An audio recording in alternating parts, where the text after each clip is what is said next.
Bismillahirrahmanirrahim. Dear students, Assalamu alaikum. The next topic of Unit 20 of Physics FSC Part 2 is nuclear fusion. Nuclear fusion. Nuclear fusion. बच्चों, जिस तरह आपको बताया है कि न्यूक्लियर फिशन एक न्यूक्लियर रिएक्शन है जिसमें हैवी न्यूक्लियस स्प्लिट होता है into two nuclei of comparable masses और large amount of energy release होती है। अगर हम बाइंडिंग एनर्जी पर न्यूक्लियन विद मैस नंबर जो वेरिएशन स्टडी की है, जिसको बाइंडिंग एनर्जी कर्व कहते हैं, उस कर्व को अगर हम देखें तो हमें ये मालूम होता है कि जिस तरह से एक बड़ा न्यूक्लियस स्प्लिट होकर मास लॉस करता है और जो लास्ट मास है वो एनर्जी में कन्वर्ट होती है, इसी तरह से लाइटर न्यूक्लियाई जब आपस में मर्ज होते हैं, हैवी न्यूक्लियस बनता है, तो अगेन मास लॉस होती है और वो जो लॉस इन मास है वो एनर्जी में कन्वर्ट होता है। इस रिएक्शन को न्यूक्लियर फ्यूजन या फ्यूजन रिएक्शन बोलते हैं। अब ज़रा बच्चों बाइंडिंग एनर्जी कर्व को जस्ट अ वाइल ज़रा देखें, रिमाइंडर। इस एक्सिस पे बाइंडिंग एनर्जी पर न्यूक्लियन, इस एक्सिस पे मास नंबर। ये बच्चों आपको मैंने बाइंडिंग एनर्जी कर्व दिखाई है without the statistical values on the mass number axis and the binding energy पर न्यूक्लियन ऑफ दीज मासेस।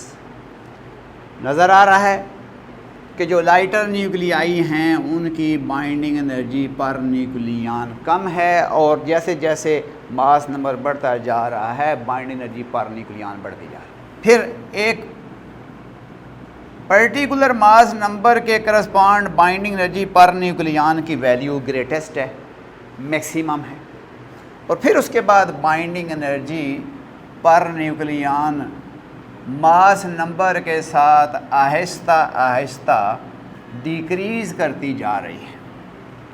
अब इसका मतलब है कि जो हैवी न्यूक्लियाई होते हैं उनकी बाइंडिंग एनर्जी कम होती है as compare to these intermediate size nuclei, और जो लाइटर न्यूक्लियाई हैं उनकी बाइंडिंग एनर्जी भी उनसे रिलेटिवली जो हैवियर न्यूक्लियाई होते हैं इन लाइटर न्यूक्लियाइयों की बाइंडिंग एनर्जी कम होती है।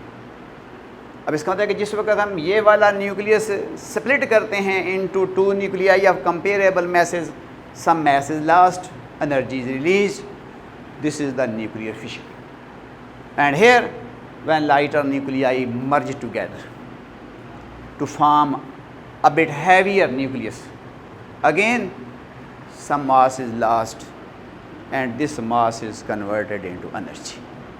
That means लाइटर न्यूक्लियाइयों की जो बाइंडिंग एनर्जी मास नंबर के बढ़ने से बढ़ रही है, ये रिवील करती है कि जब लाइटर न्यूक्लियाई मिलेंगे मास लॉस होगा, एनर्जी रिलीज होगी।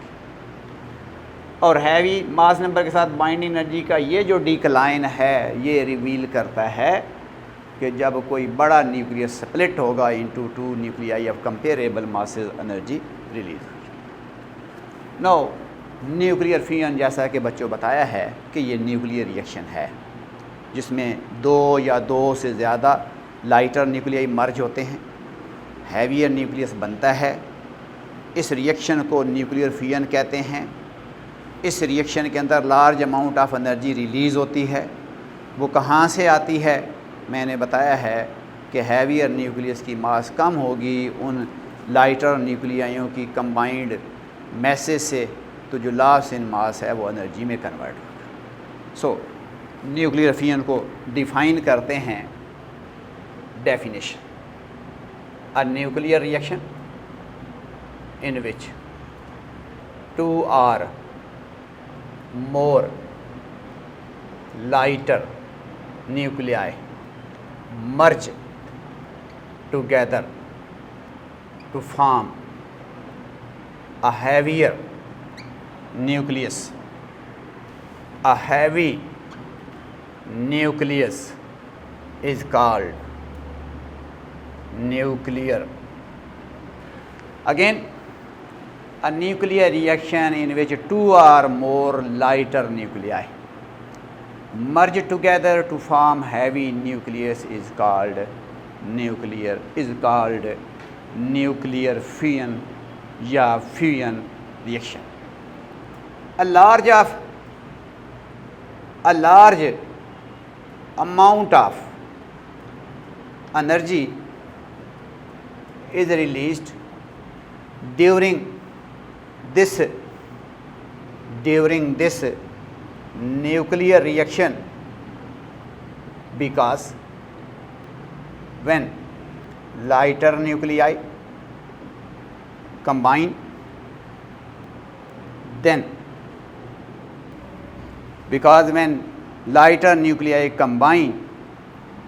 to form heavy nucleus, some mass is lost,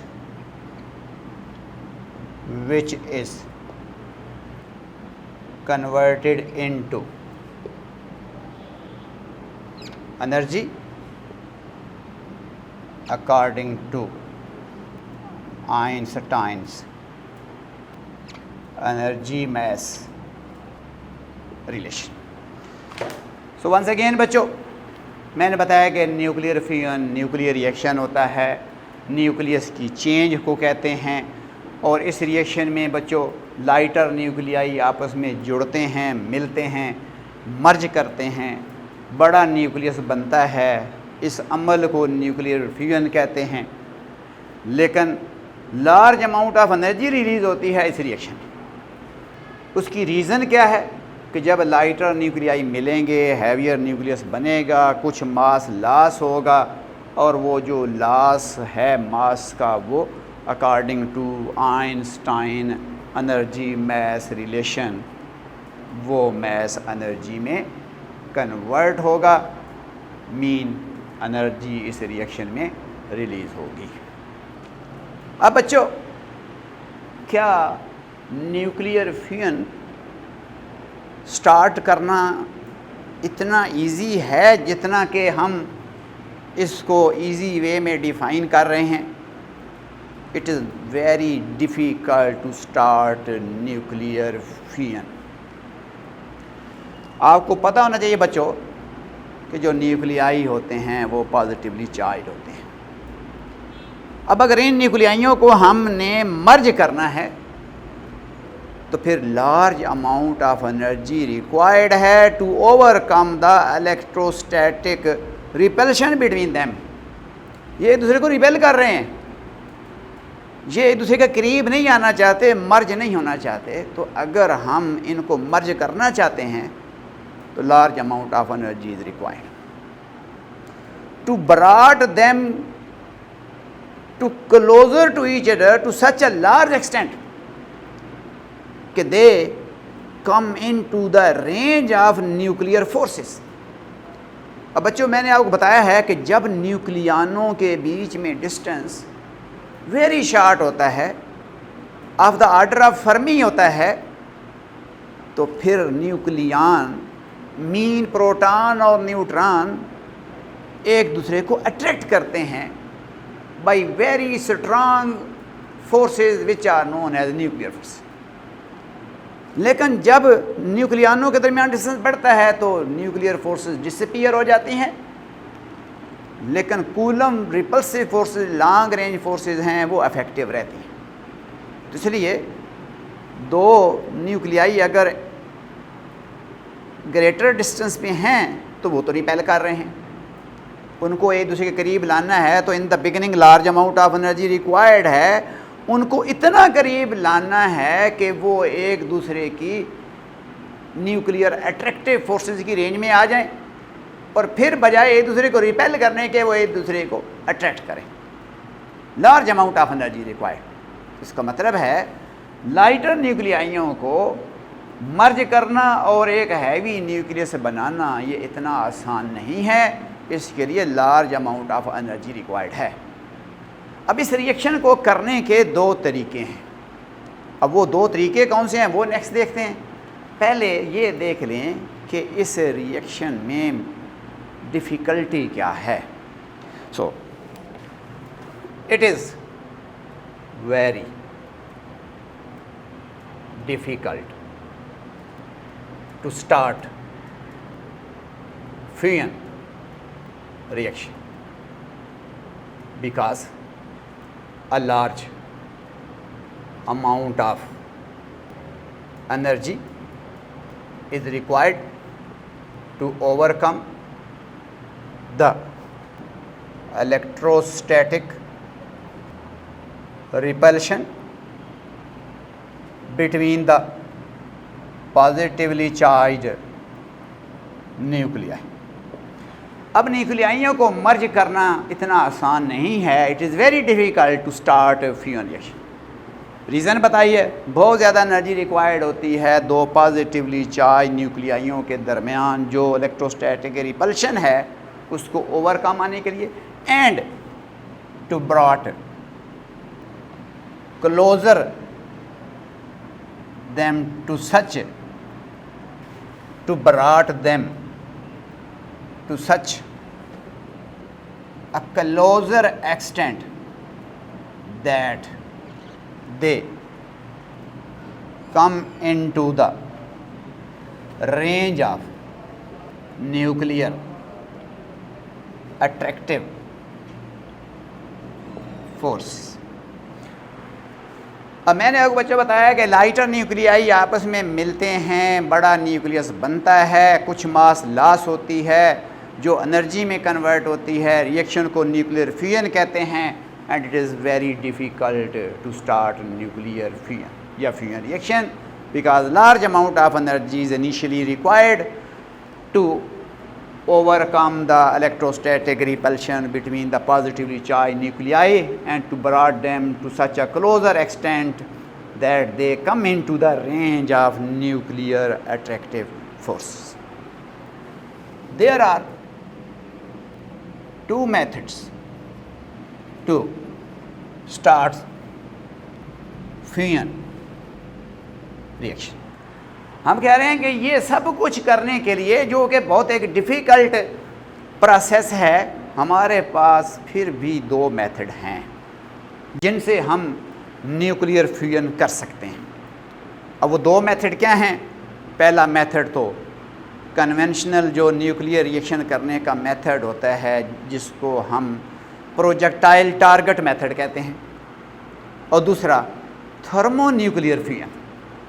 अब ये थर्मो न्यूक्लियर फ्यूजन क्या है डिटेल के साथ पढ़ेंगे, और जो पार्टिकल या इंसिडेंट पार्टिकल जिसको प्रोजेक्टाइल कह रहे हैं और टारगेट जो मेथड है वो ऑलरेडी अर्लियरली आप न्यूक्लियर रिएक्शन के बेसिक्स में आपने पढ़ा है, लेकिन यहाँ पर हम उसको दोबारा एक्सप्लेन करने की कोशिश करते हैं कि there are two methods to start nuclear fusion. First of all number one, method one, number one projectile target को लेंगे। Method two thermo nuclear. So दो मेथड हैं फ्यूजन रिएक्शन के लिए, एक प्रोजेक्टाइल टारगेट कुलयन। अब जो प्रोजेक्टाइल टारगेट कुलयन क्या है कि सपोज़ आपने इन दो लाइटर न्यूक्लियाइयों को मर्ज करना है। हम इन दोनों पार्टिकल को वेलोसिटी इम्पार्ट करेंगे, एनर्जी इम्पार्ट करेंगे, काइनेटिक एनर्जी देंगे with the help of particle accelerator. और जब ये पार्टिकल इतनी large amount of energy acquire कर लेंगे, ये आपस में कोलाइड करेंगे, एक दूसरे में मर्ज हो जाएंगे और न्यूक्लियर रिएक्शन होगा। लेकिन ये जो मेथड है ये प्रैक्टिकेबल नहीं है to obtain fusion energy at large scale. ये वाला जो फ्यूजन का मेथड है ये तो फॉर द रिसर्च पर्पज़ है कि एक न्यूक्लियस को टारगेट रखें, दूसरे न्यूक्लियस को हाई एनर्जी के साथ उस पर थ्रो करें और वो एनर्जी इतनी हो कि ये न्यूक्लियस यानी प्रोजेक्टाइल इन दोनों न्यूक्लियाइयों के दरमियान जो कूलम रिपल्सिव फोर्स है जिसको इलेक्ट्रोस्टैटिक रिपल्शन कह रहे हैं उसको ओवरकम आ जाए और उसके इतना करीब चला जाए कि इसके न्यूक्लियान और उस न्यूक्लियस के न्यूक्लियानों के बीच में न्यूक्लियर अट्रैक्टिव फोर्सेस एक्ट करना शुरू कर दें, तो ये दोनों आपस में फिर मर्ज हो जाएंगे और एनर्जी रिलीज़ होगी, हम बोलेंगे कि न्यूक्लियर फ्यूजन हुआ है। तो ये एक मेथड है जिसको हम प्रोजेक्टाइल टारगेट मेथड या प्रोजेक्टाइल टारगेट कोलिजन कह रहे हैं। तो इस मेथड को ज़रा देखें। In this method a large amount of energy is given to the nuclei with the help of particle accelerator। इस मेथड में हम न्यूक्लियाइयों को large amount of energy impart करते हैं with the help of particle accelerator, और जो energy impart कर रहे हैं large amount of actually kinetic energy here, large amount of kinetic energy is given to the nuclei with the help of particle accelerator. 4 minute रहते थे when these nuclei will collide they will be merged। कि जब वो nuclei जो large amount of kinetic energy acquire कर लेंगे with the help of particle accelerator, वो आपस में कोलाइड करेंगे and they will be merged, आपस में फिर कंबाइन हो जाएंगे। इट मीन्स एक तो ये मेथड है जिसको हम प्रोजेक्टाइल और टारगेट का कोलिजन मेथड का नाम दे रहे हैं। वैसे इन जनरल बताया है कि किसी भी न्यूक्लियर फ्यूजन को करना आसान नहीं है, बहुत एनर्जी रिक्वायर्ड है, क्योंकि न्यूक्लियाई पॉजिटिवली चार्ज होते हैं, रिपेल कर रहे होते हैं, और उनको हमने इतना करीब लाना है कि वो एक दूसरे को रिपेल करने के बजाय अट्रैक्ट करना शुरू कर दें। तो इस पूरे मैकेनिज़्म के लिए large amount of energy required है। तो एक तरीका तो ये है कि न्यूक्लियाइयों को पार्टिकल एक्सेलरेटर में एक्सेलरेट करें, सफिशिएंट अमाउंट ऑफ एनर्जी जब वो एक्वायर कर लेंगे कोलाइड करेंगे like particle target collision and they will be merged. अब ये जो बच्चों मेथड है, मेथड नंबर 1 ये यूज़ हो चुका है, यानी this method has been used in the research study of fusion of 1H2 and 1H3 called DT reaction। ज़रा बच्चों समझें कि ये जो मेथड है ये यूज़ हो चुका है फ्यूजन की रिसर्च में। फ्यूजन की रिसर्च में क्या किया गया, ड्यूटेरियम और ट्रीटियम जिसको हम DT रिएक्शन कह रहे हैं, इनको हाई एनर्जी पार्टिकल से एक्सेलरेट कराकर आपस में कोलाइड करवाया गया और ऑब्ज़र्व किया गया कि ड्यूटेरियम और ट्रीटियम जब आपस में मर्ज होते हैं तो हीलियम न्यूक्लियस बनता है और large amount of energy release होती है। तो हीलियम न्यूक्लियस के साथ साथ एक प्रोटॉन भी जनरेट होता है। तो देखें किसी भी न्यूक्लियर रिएक्शन के अंदर चार्ज नंबर और मास नंबर कंजर्व रहता है। इस रिएक्शन को हम कैसे लिखेंगे, उसके लिखने का ज़रा तरीका देखें। DD reaction 1H2 1H3 2He4 plus neutron plus energy release जो Q है जो 17.6 मेगा इलेक्ट्रॉन वोल्ट। अब बात समझें, हम यहाँ पर बच्चों वो एनर्जी नहीं बता रहे जो पहले इम्पार्ट की है इन दोनों को आपस में इतना करीब लाने के लिए कि ये एक दूसरे की रिपल्शन को ओवरकम आ जाएं और न्यूक्लियर अट्रैक्टिव फोर्सेस के जोन में आ जाएं, तो फिर ये जब मर्ज करेंगे, जब ये रिएक्शन होगा तो फिर कुछ मास लॉस हो जाएगी। फिर अगर हम इन दोनों की मैसेज का सम लें वो ज़्यादा होगा, इन दोनों की मैसेज का सम लें वो कम होगा, और जो मास में लॉस है वो एनर्जी में कन्वर्ट होगा। और इस रिएक्शन के अंदर 17.6 mega electron volt energy release होगी, जो in term of kinetic energy of alpha particle and kinetic energy of neutron होगी। अब चूँकि ये लाइटर है तो most of the energy of this is carried by the neutron and the remaining part of energy carried by this alpha particle. So it has been studied that the energy carried by the neutron is about 14.1 mega electron volt, and energy carried out by the alpha particle, that is 3.5 mega electron volt. So total energy during this fusion, which was performed by the first method for the research purpose in the laboratory by projectile target collision, this fusion या this reaction is actually named as DT reaction. तो अगर हम देखें तो DT reaction is also a huge source of energy. आपने देखा है कि फिशन रिएक्शन में 200 mega electron volt energy release होती है, और न्यूक्लियर फिशन में जो प्रोजेक्टाइल टारगेट मेथड से फॉर रिसर्च पर्पज़ लेबॉर्ट्री में फ्यूजन रिएक्शन किया गया है, जिसको DT रिएक्शन कह रहे हैं, इसमें 17.6 mega electron volt energy release हो रही है, जो फिशन रिएक्शन से पर न्यूक्लियन अगर कैलकुलेट करें तो ये बहुत ज़्यादा है। अब देखें 17.6 mega electron volt is coming out from the 5 nucleons, 2 here 3 here, total 5 nucleons are acting interacting with each other and giving us energy about 17.6 mega electron volt. अगर पर न्यूक्लियन बच्चों हम कैलकुलेट करें 17.6 को अगर मैं 5 से डिवाइड करूं तो it is about in between the 4 and 5 mega electron volt per nucleon, whereas energy release during the fission of uranium is 200 mega electron volt, which is coming out of 236 nucleon, और अगर वो per nucleon energy calculate की जाए तो it is hardly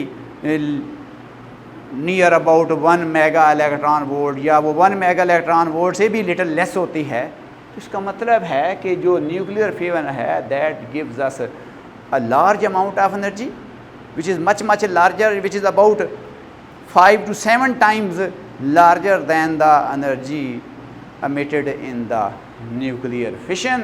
तो यहाँ पर 17.6 mega electron volt 5 न्यूक्लियनों से एमिट हो रही है, और यूरेनियम में 236 न्यूक्लियन होते हैं और 200 मेगा इलेक्ट्रॉन वोल्ट एनर्जी देते हैं, और वो 1 मेगा इलेक्ट्रॉन वोल्ट से भी कम बनती है पर न्यूक्लियन, और ये 4 to 5 mega electron volt per nucleon हमें मिल रही है in case of this nuclear fusion which was performed in the laboratory for the research purpose, and this reaction is known as the DT reaction. लेकिन बच्चों इस reaction का drawback क्या है कि ये जो रिएक्शन है ये रिसर्च पर्पस के लिए स्टडी किया गया, हम इस रिएक्शन से एनर्जी लार्ज स्केल पे ऑब्टेन नहीं कर सकते।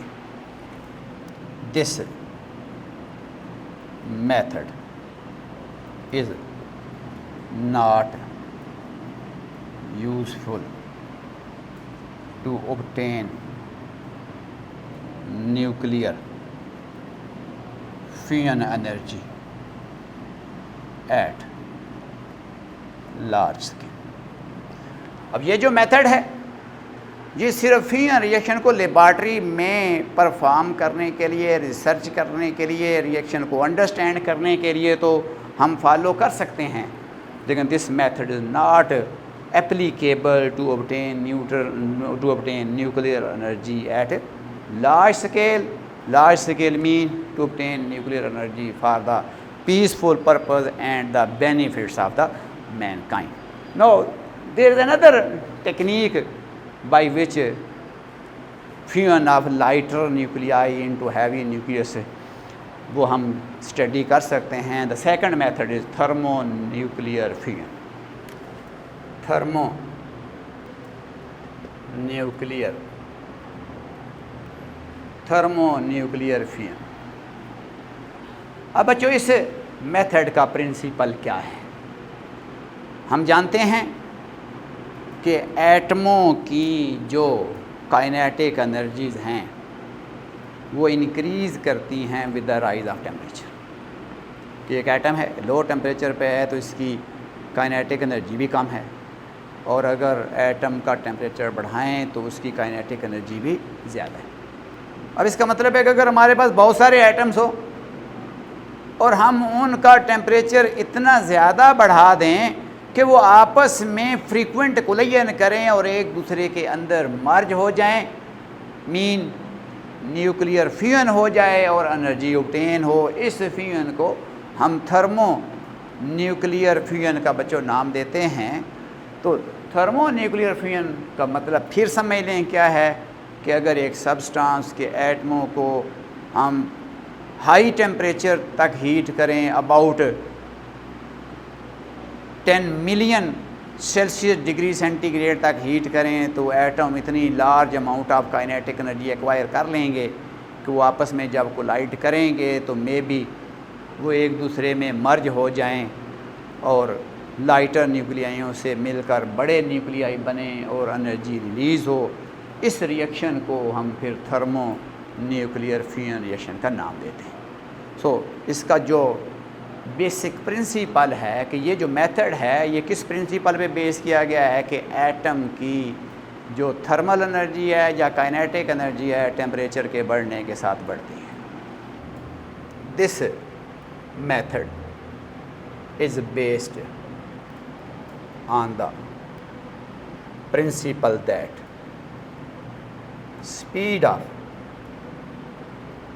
atoms of substance increases with the rise of temperature। इस मेथड का प्रिंसिपल बच्चों ये है कि जो एटमों की स्पीड है एक सब्सटेंस की वो बढ़ती है। The speed of atoms of substance increases with the rise of temperature. Therefore fusion reaction are carried out at high temperature about 10 million degree centigrade. फिर बता रहा हूँ कि इसका प्रिंसिपल क्या है कि एटमों की स्पीड, कोई भी सब्सटेंस है, कोई भी शय है, उसकी एटमों की स्पीड बढ़ती है टेम्परेचर बढ़ने से। इसलिए fusion reactions are carried out, फिर फ्यूजन रिएक्शन कैरीड हो जाते हैं at high temperature about 10 million degree centigrade, क्योंकि इस टेम्परेचर पे जब हम किसी सब्सटेंस को हीट करेंगे तो एटमों की स्पीड इतनी ज़्यादा होगी कि वो आपस में कोलाइड करेंगे, जो न्यूक्लियाइयों के दरमियान कूलम रिपल्सिव फोर्सेस हैं उनको ओवरकम आ जाएंगे and come in to the range of the nuclear attractive forces. तो ये जो न्यूक्लियर फ्यूजन होता है by raising the temperature of the substance to such a large extent so that they acquire sufficient amount of speed, this fusion reaction is known as thermonuclear fusion. At this temperature the lighter nuclei get required speeds and merge into heavy nucleus. This reaction is called thermonuclear fusion। तो मैंने बच्चों बताया कि lighter न्यूक्लियाइयों का आपस में मर्ज करवाने का एक तरीका तो ये है कि एक न्यूक्लियस को टारगेट रखें, दूसरे को उसके ऊपर हाई एनर्जी के साथ थ्रो करें और इतना ज़्यादा एनर्जी के साथ थ्रो करें कि एक दूसरे के दरमियान जो रिपल्सिव बैरियर है उसको वो ओवरकम आकर एक दूसरे के न्यूक्लियर अट्रैक्टिव फोर्सेस के रेंज में आ जाएं और आपस में मर्ज हो जाएं, जिसको प्रोजेक्टाइल टारगेट मेथड कहा है। And this method is not suitable to obtain energy at large scale. Now another way to fuse the lighter nuclei is that is based on the principle that speed of atom increases with the rise of temperature. Therefore, fusion reactions are carried out at high temperature, about 10 million Celsius. At this temperature, lighter nuclei get required speed, merge into heavy nucleus, and this reaction is called thermonuclear fusion. के इस speed पे जो atom हैं, इस temperature पे जो atom हैं sufficient amount of energy acquire कर लेंगे, एक दूसरे में मर्ज हो जाएंगे, हैवी न्यूक्लियस बन जाएगा, एनर्जी रिलीज़ होगी और इसको हम थर्मोन्यूक्लियर फ्यूजन कहते हैं। Source of stellar energy, source of stellar energy. अब बच्चों ये स्टेलर का मतलब क्या है? Sun and stars. अब बच्चों आपको पता है कि सूरज जब से ये यूनिवर्स बनी है एनर्जी रिलीज़ कर रहा है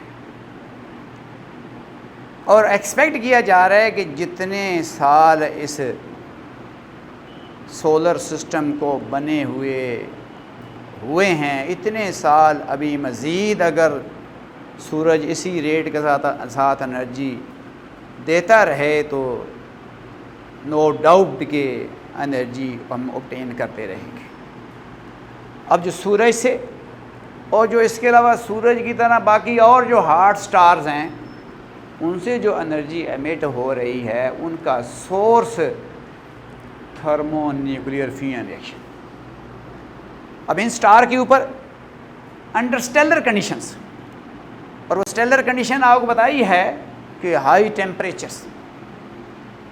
आपको पता होना चाहिए कि बच्चों के जो सूरज है it is composed of hydrogen and helium. हमारे सूरज की जो मोस्टली कंपोजिशन है वो हाइड्रोजन और हीलियम है, मीन लाइटर एलिमेंट।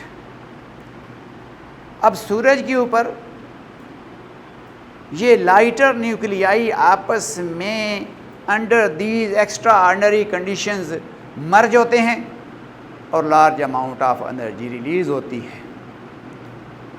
अब वो लाइटर न्यूक्लियाई कौन से हैं जो आपस में मर्ज हो रहे हैं? बताया है कि हाइड्रोजन के न्यूक्लियाई आपस में जब मिलते हैं हीलियम न्यूक्लियस बनता है, large amount of energy release होती है अंडर द स्टेलर कंडीशंस और उस एनर्जी को थर्मोन्यूक्लियर फ्यूजन एनर्जी का नाम देते हैं। इसका मतलब है कि जो स्टेलर एनर्जी का मेन सोर्स है वो थर्मोन्यूक्लियर फ्यूजन रिएक्शंस हैं जो सूरज पे और हॉट स्टार्स पे हो रहे हैं।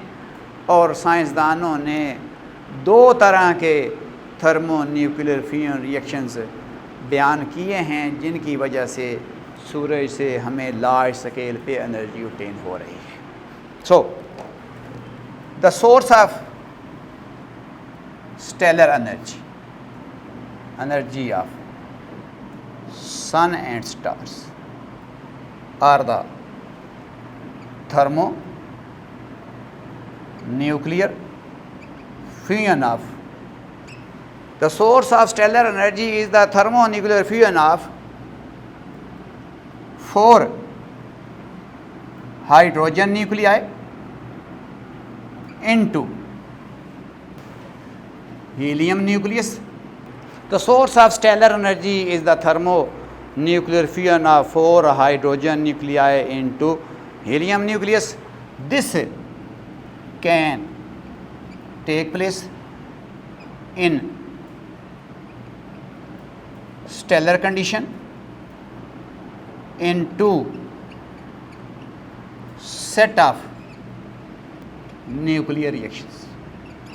फिर बच्चों थर्मोन्यूक्लियर फ्यूजन का मतलब है कि हम किसी सबस्टांस के एटमों का टेम्परेचर इतना बढ़ा दें कि वो एटम इतनी स्पीड गेन कर लें कि आपस में वो जब कोलाइड करें तो मर्ज हो जाएं। इस फ्यूजन को थर्मोन्यूक्लियर फ्यूजन का नाम देते हैं। तो इसका मतलब है कि इस रिएक्शन के लिए सबस्टांस के टेम्परेचर को 10 मिलियन सेल्सियस, जिसको हम स्टेलर्स कंडीशन का नाम दे रहे हैं, इस रेंज का होना ज़रूरी है। अब सोर्स ऑफ स्टेलर एनर्जी बताया है कि सोर्स ऑफ स्टेलर एनर्जी क्या है, ये रिएक्शंस हैं जिनको थर्मोन्यूक्लियर फ्यूजन कहते हैं। और कौन से रिएक्शन है thermonuclear fusion of 4 hydrogen nuclei, कि सूरज के ऊपर 4 हाइड्रोजन न्यूक्लियाई जब मिलते हैं, मर्ज होते हैं, तो हीलियम न्यूक्लियस बनता है। And this can take place in stellar condition, ये सब कुछ उधर ही होता है। इट मीन्स ये जो रिएक्शन हमने प्रोपोज किया है, इसकी प्रोबेबिलिटी टेरेस्ट्रियल रिएक्शन, इसकी प्रोबेबिलिटी अर्थ सरफेस पे वो बहुत माइन्यूट है। तो ये जो रिएक्शन हैं ये सिर्फ आपको बताया अंडर स्टेलर कंडीशन हो सकते हैं इन 2 सेट ऑफ न्यूक्लियर रिएक्शंस। और किस तरह से ये रिएक्शन होते हैं उसके बारे में 2 सेट जो हैं वो न्यूक्लियर रिएक्शन के वो प्रपोज किए गए हैं। एक को बोलते हैं number one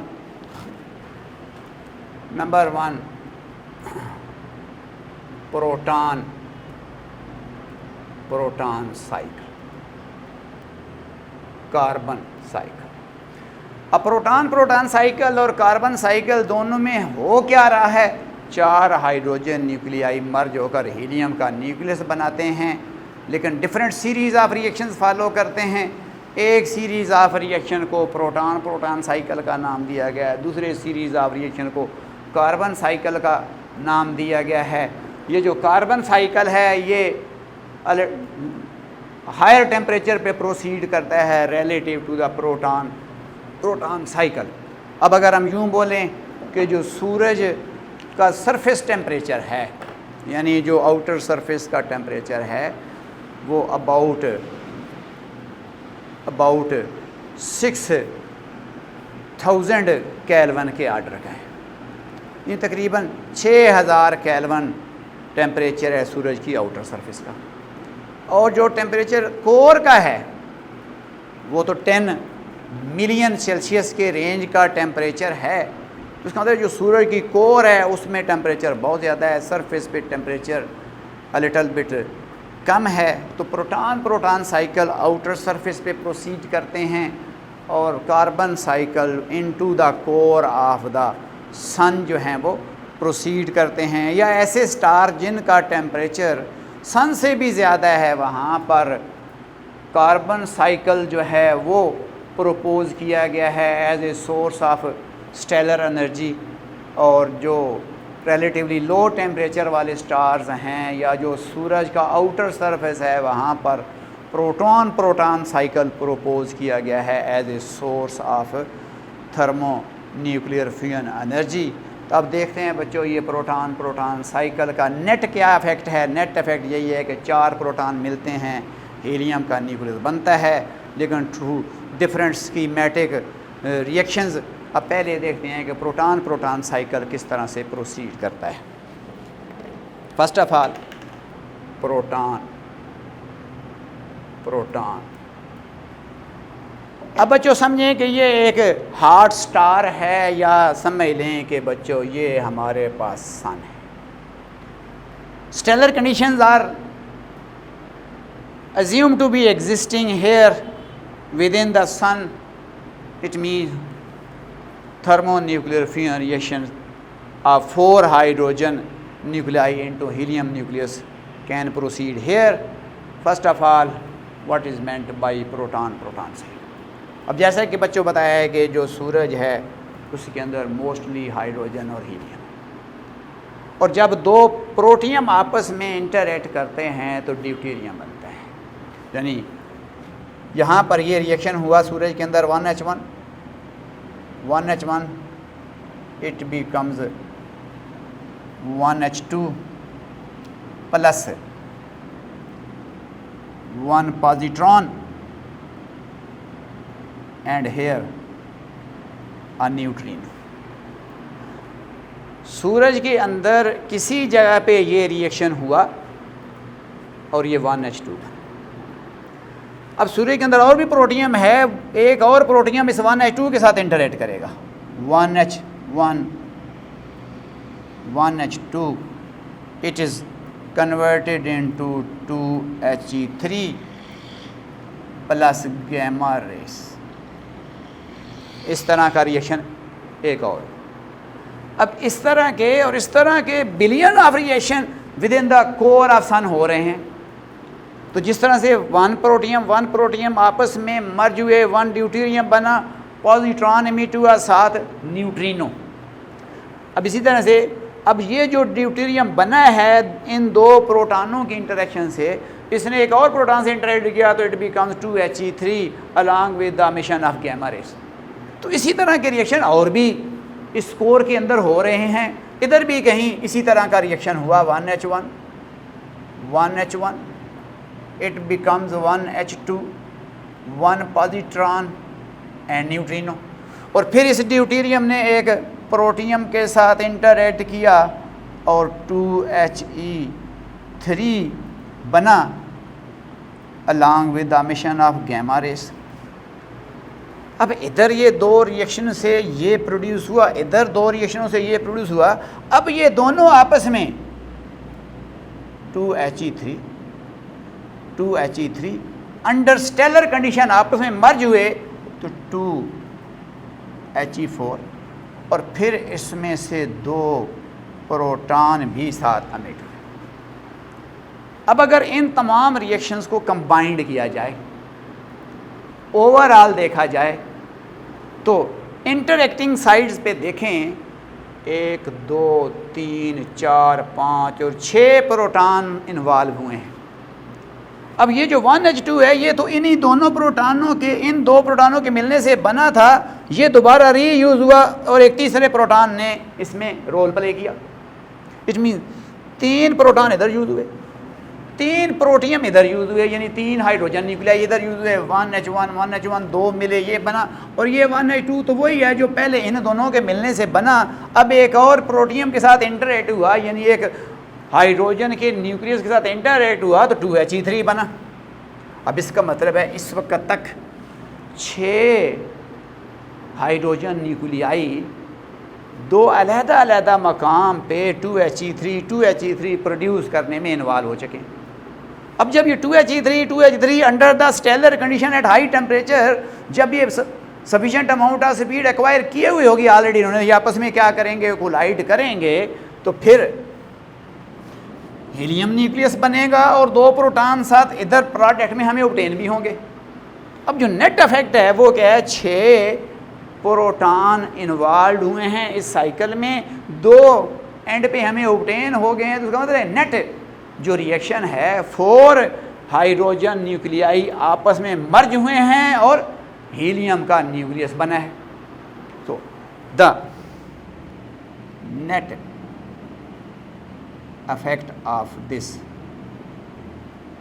cycle is the fusion of 4 hydrogen nuclei into helium nucleus। तो नेट रिएक्शन अगर हम बच्चों लिखें, 4 हाइड्रोजन न्यूक्लियाई आपस में मिलेंगे, हीलियम का न्यूक्लियस बनेगा।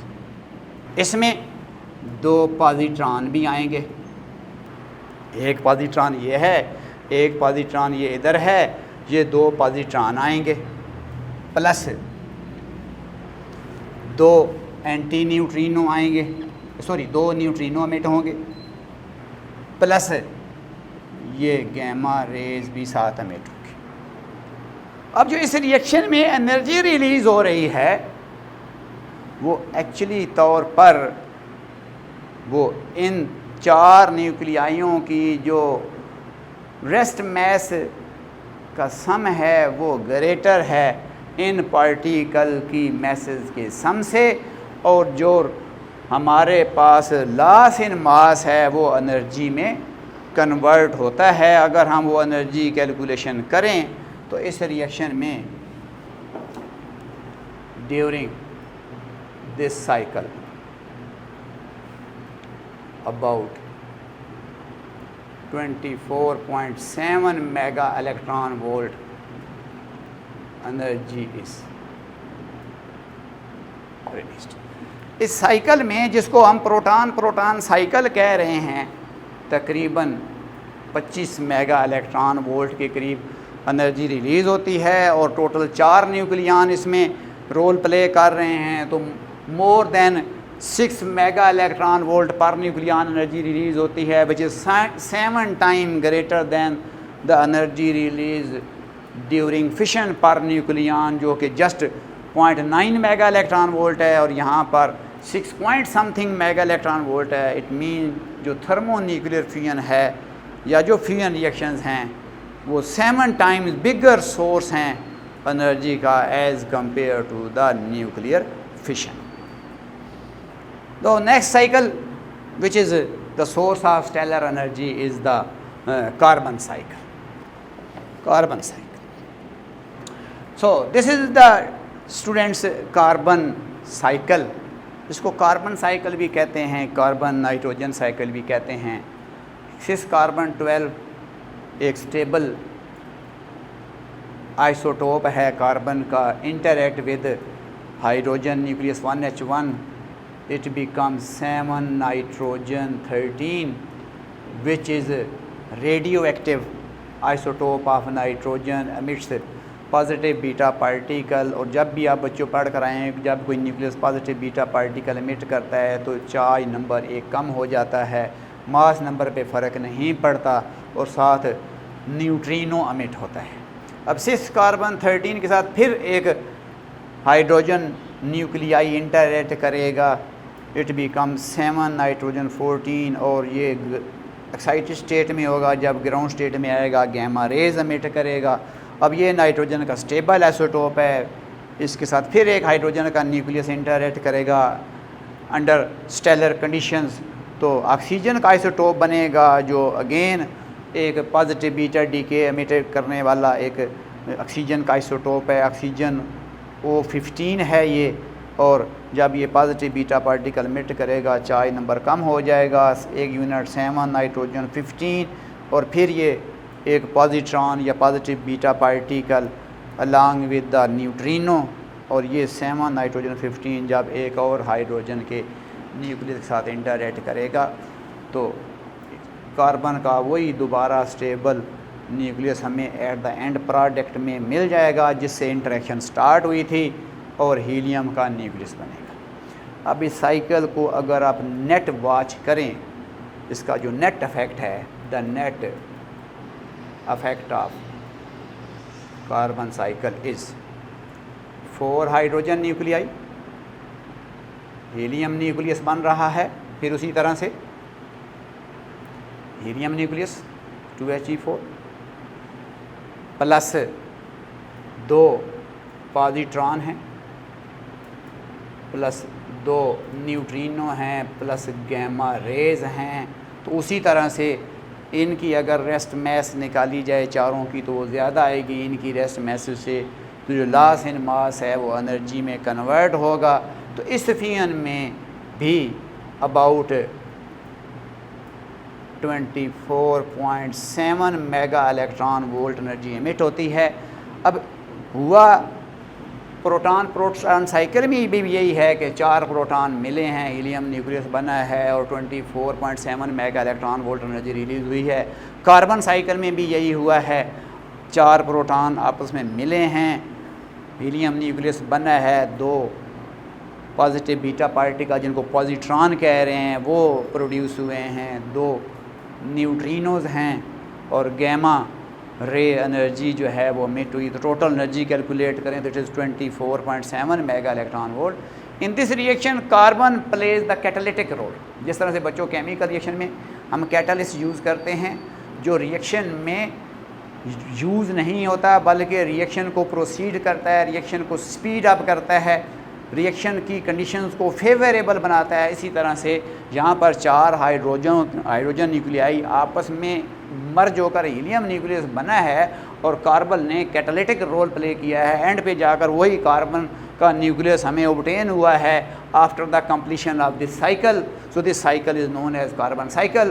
तो मैंने बताया कि स्टेलर एनर्जी का सोर्स या तो प्रोटॉन प्रोटॉन साइकिल है या स्टेलर एनर्जी का सोर्स कार्बन साइकिल है।